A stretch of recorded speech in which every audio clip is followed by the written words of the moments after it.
And there came to be a man of Belial, whose name was Sheba, son of Bachri, a Benjamite. And he blew the ram's horn and said, We have no part in David, nor do we have inheritance in the son of Yeshai. Each one to his tents, O Yisrael. Then all the men of Yisrael deserted David to follow Sheba the son of Bachri. But the men of Yehudah from the Jordan as far as Jerusalem clung to their sovereign.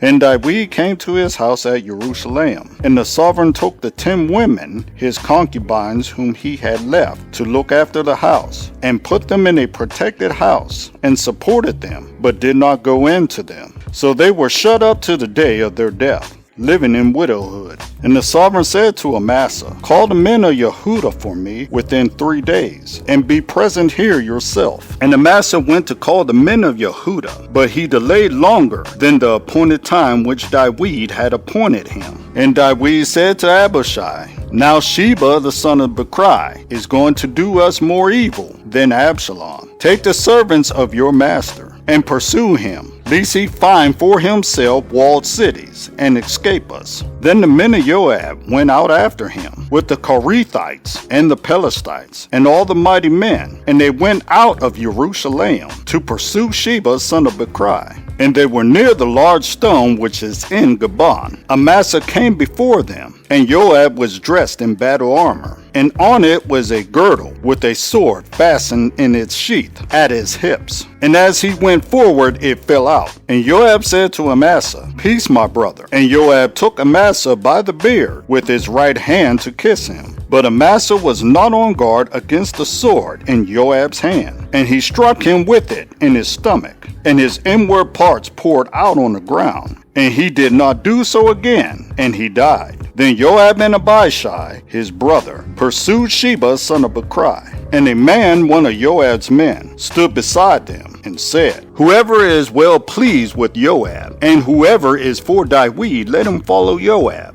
And Amasa was rolling in his blood in the middle of the highway. And the man saw that all the people stood still. So he moved Amasa from the highway to the field and threw a garment over him. When he saw that everyone who came upon him halted. When he was removed from the highway, all the men passed on after Joab to pursue Sheba son of Bachri. And he passed over through all the tribes of Israel to Abel, and to Beeth-Maachah, and to all the Berites. And they were assembled and went after him too. And they went and besieged him in Abel of Beeth-Maachah. And they cast up a siege mound against the city, and it stood in a rampart. And all the people who were with Joab battered the wall to throw it down. Then a wise woman called out from the city, Listen, listen, please say to Joab, Come nearby so that I speak to you. And he came near her, and the woman said, Are you Joab? And he answered, I am. Then she said to him, Listen to the words of your female servant. And he answered, I am listening.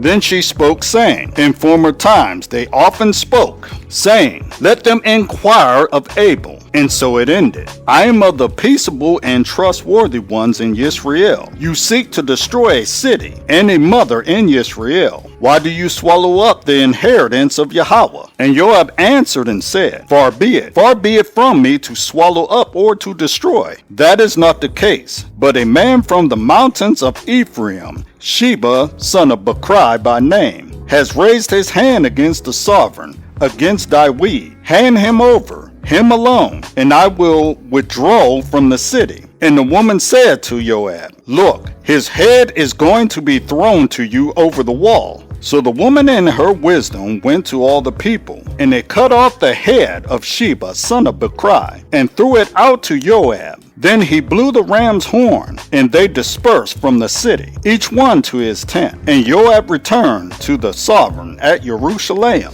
Now Joab was over all the army of Yisrael, and Benaiah son of Jehoiada was over the Korethites and the Pelethites, and Adoram was over the compulsory labor, and Jehoshaphat son of Ahilud was recorder, and Sheba was scribe, and Zadok and Abiathar was the Kohanim, and Ira the Yaarite was Cohen to David.